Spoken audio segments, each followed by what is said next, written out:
And that's not why I'm making this video, because I'm making this video because of the pre-match commentary. If you guys didn't hear the commentators for this game, first of all, we have Eva Hayden, Iowa center is Eva Hayden. Let's examine what unfolded during Iowa's matchup against UCLA. While the Hawkeyes were suffering a devastating loss on the hardwood, an equally cringeworthy disaster was unfolding in the commentary booth. The announcers somehow managed to butcher the names of half Iowa's lineup. Caitlin Clark mysteriously transformed into Caitlin Smith. Legendary coach Lisa Bluder became Lisa Blunder, and center Addison O'Grady was consistently mislabeled as Ava Hayden for the duration of the contest. This wasn't just an occasional verbal stumble. This represented a complete breakdown in professional preparation, broadcast live to thousands of viewers during a significant college basketball matchup. And they've been calling her Eva Hayden. And they also said that UCLA have been dealing with injuries the whole year to Lauren Betts, who missed one game. Iowa women's basketball, no superstar Caitlin Smith, no Hall of Fame coach. No superstar Caitlin Smith. Caitlin Smith. Iowa women's basketball, no superstar Caitlin Smith, no Hall of Fame coaches. C. Vivian Stringer, you're right, Caitlin Clark, or Lisa Blunder. But Jan Jensen, they've got these Hawkeyes going into the paint. First of all, the commentary chaos reached truly ridiculous heights when you dissect what actually happened. Replay that segment and listen closely. The announcer claims Iowa lacks any superstar Caitlin Smith and has no Hall of Fame coach. Then she proceeds to mention C. Vivian Stringer, Caitlin Clark, and Lisa Blunder in sequence. She literally identified Caitlin Clark as coaching staff, while simultaneously listing her as an absent player under an entirely wrong name. Consider the multiple levels of incompetence necessary to reach such staggering confusion. You must fail to recognize the most prominent figure in women's college basketball, remain clueless about what position she occupies, mispronounce her identity, and somehow mix her up with the coaching personnel, all while receiving payment to deliver expert analysis on this precise game. So we had Caitlin Smith and Lisa Blunder, and I'm glad, all I gotta say is, I'm glad that that's all that's being shared, because this has been an embarrassing performance from Iowa. Like, I will never question Iowa's heart. I'll never question Iowa's effort. But it's the same questions for Iowa that I had during the Iowa State game. I'm like, they were trying to I remember they were trying to force feed the high-low, which allowed Audie Crooks to stand under the basket. They didn't even attempt once to get Audie Crooks away from the basket. And just like they haven't done it today, they are allowing Lauren Betts be the best interior defender. Lauren Betts is a terrible pick and roll defender. Like, an embarrassingly bad pick and roll defender. But ironically, the announcing catastrophe provided Iowa with some unintended relief, because the actual court action was infinitely more painful than a few mangled names. UCLA wasn't simply defeating Iowa. They were ruthlessly highlighting critical weaknesses in Iowa's offensive framework that have persisted throughout the entire season. Observe how Iowa constructs their offensive possessions. Addison O'Grady or Hannah Stuelke receives the ball near the free throw line. Defenders retreat several feet. Iowa attempts to force an entry pass into the low post. The defense effortlessly disrupts it, resulting in either a turnover or a direct pass to UCLA players. This sequence repeated endlessly throughout the contest. One day prior to this game, O'Grady and Stuelke accumulated 10 turnovers against a different team using this identical offensive strategy. Against UCLA, they added 5 additional giveaways. Hannah Stuelke concluded this contest with 0 points, completely shut out. Iowa's offensive blueprint is so telegraphed and restrictive that any team possessing size and defensive discipline can neutralize it entirely. In college basketball, who's also very weak in the pick and roll, but refusing to go to that and going more into this bullshit high-low in-out. Like, Ava Hayden and Hannah Stuelke yesterday combined for 10 turnovers. And Ava Hayden and Hannah Stuelke, they've only combined for 5 today. Like, Feuerbach has 4. It is just force-feeding. It is just trying to force-feed bigs. Hannah Stuelke has 0 points. She has 0 points. Right now, it's bad. Iowa's predicament becomes especially maddening when you realize they possess the components for a contemporary dynamic offense. McKenna Warnock demonstrates genuine mid-range shooting capability.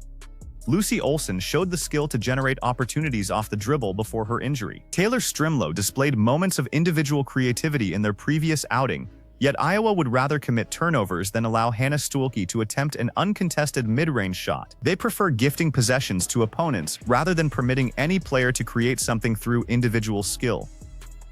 Their system operates with such inflexibility, so devoted to this high-low post strategy, that it overrides logical thinking and necessary in-game modifications. When facing a team like UCLA featuring Lauren Betts anchoring their interior defense, this methodology amounts to basketball self-destruction.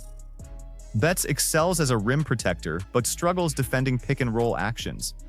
Iowa could have attacked that vulnerability throughout the entire game. Instead, they continuously fed her exactly what she preferred, challenging her in the singular area where she dominates. And like, thank God from watching McKenna Wilichko, she can be that, like, she actually can shoot the mid-range. But like, it's now at the stage where I actually don't even know what what type of players they need. Like, they need a stretch four almost. Like, Wilichko is actually, like, you can play Wilichko at a high post, but like, they would rather turn the ball over than Hannah Stuelke shoot a mid-range shot. Like I said that yesterday, I was like, they would rather pass the ball to Michigan than any player on that team try to create anything for themselves. We need to confront the obvious truth here. People continue claiming UCLA simply presents a difficult stylistic matchup for Iowa. That assessment misses the mark completely. Every competent team creates matchup problems for Iowa. Any squad capable of putting points on the scoreboard while fielding players who understand basic defensive principles will create massive difficulties for Iowa. Iowa trailed 27-6 midway through the second quarter. That's not a matchup issue. That represents a fundamental basketball crisis. Their offense operates with such limited dimensions that once you eliminate the high-low entry pass, they have zero alternative strategies. They don't make adjustments, they don't adapt their approach. They simply continue running the same ineffective play repeatedly until the game spirals completely beyond recovery. The contradiction here is that Iowa's defense has actually performed brilliantly this season. They compete with intensity, they communicate effectively, they implement their defensive game plan successfully. However, when your offense cannot generate points against quality competition, even exceptional defense becomes meaningless. You cannot win basketball games by scoring 6 points across a quarter and a half. That's fantastic.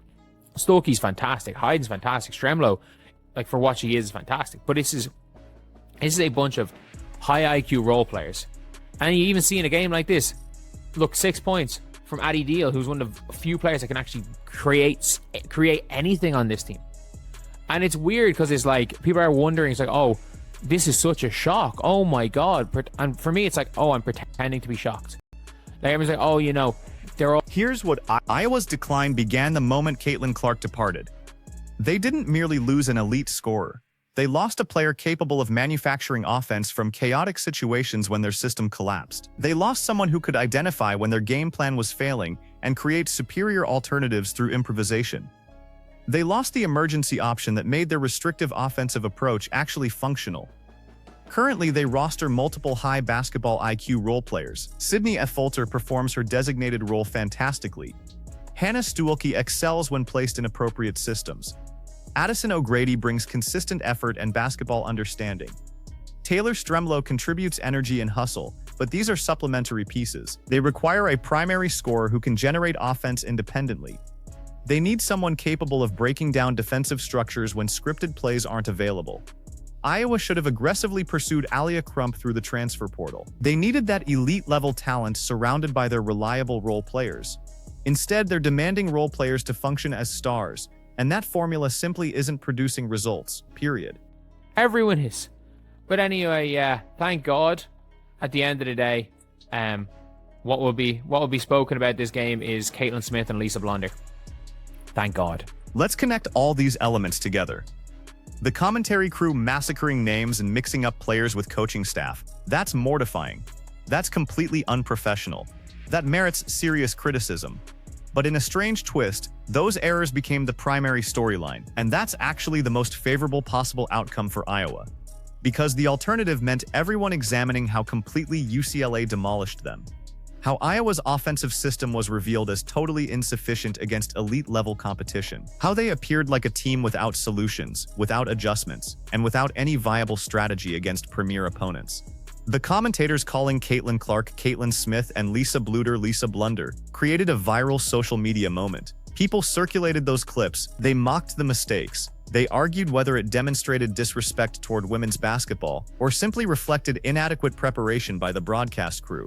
While that debate raged, the actual basketball contest faded into obscurity. Nobody wanted to discuss Iowa's 27-6 demolition. Nobody wanted to analyze how predictable and limited their offense appeared. The narrative shifted to commentary failures rather than basketball failures. Iowa's problems extend far beyond one disastrous performance. This represents a roster construction issue. This reflects a coaching philosophy problem. This is a system effective against overmatched opponents but completely crumbles when confronting teams with equal or superior talent. They employ identical approaches against every opponent, regardless of matchup considerations. They don't modify their strategy based on opposing teams' strengths and vulnerabilities. When their high-low game isn't functioning, they lack alternative options. They just continue forcing it until the final buzzer. Hannah Stuelke's 0-point performance isn't unfortunate luck. It's the predictable outcome of an offensive system that makes her easily defendable.